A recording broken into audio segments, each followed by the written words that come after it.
Hello, I want to give you some information about the little things in the salon. And one of the little things that I think is really important is the coffee and the tea, or whatever it is you serve. It's interesting because I'm in lots of salons, I see different things, and a couple of salons, beauty salons that I've been to, they don't serve anything with milk. And I think that's really interesting. So they do teas, herbal teas and beautiful things in jugs with strawberries floating in them and mint leaves, and that's all well and good. But I find it very interesting that they don't serve any milk, and they say no because we don't think that's good for your skin. And I think okay. So I'm not saying it's wrong or saying it's right. I just say it's a really interesting concept because I love a cup of tea. So with milk, so you can see how I'm thinking. Okay. Others, get coffees in from next door, that they have a relationship with a coffee shop, a partnership. Others make it there themselves, and I love the way sometimes they're presented, all sorts of things. But I think it's really nice to spoil someone. And, the tea and coffee is also a sale. Although there's no money changing hands, I think it's a good way to practice. And this happened to me recently when the owner of the salon said to the staff member, did you ask her for a coffee? And she said, I did, she didn't want one. And he said, well, go and sell it to her, tell her how good it is.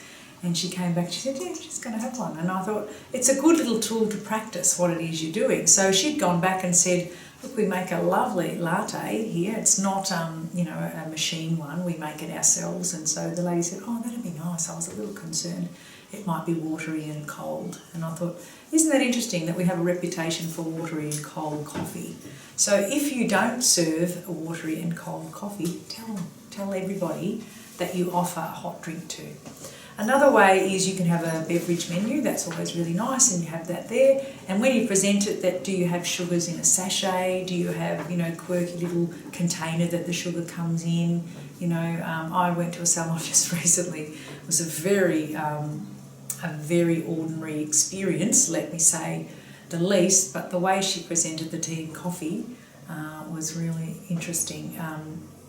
Teapot, not enough tea leaves, tea was cold, the coffee cup was grubby, and I just thought, wow, I didn't really want to have it. But unfortunately, that was a representation, and I think, well, if that's what you're presenting, I hate to think what's going on out the back. So perhaps get someone to critique it for you. A nice way to keep your cups really crisp is fill the sink up with hot soapy water and put a tablespoon of white king and soak them overnight. And it's really gentle, and it'll just take away those irky tea stains which are hard to get rid of. I learnt this from a cleaning lady, Carmen, many years ago. Or you can throw all the teaspoons in as well. You know how they get that yucky brown, and that really comes up nice. You can just pop them in a bucket on the floor, do it last thing at night, come back in the morning, and all your white cups are sparkling white. And this is the attention to detail that the general public see, so it's really important to get that right. So think about your coffee and your tea as your way of saying thank you for choosing my salon, and make it a really lovely experience. I think that would be a good idea.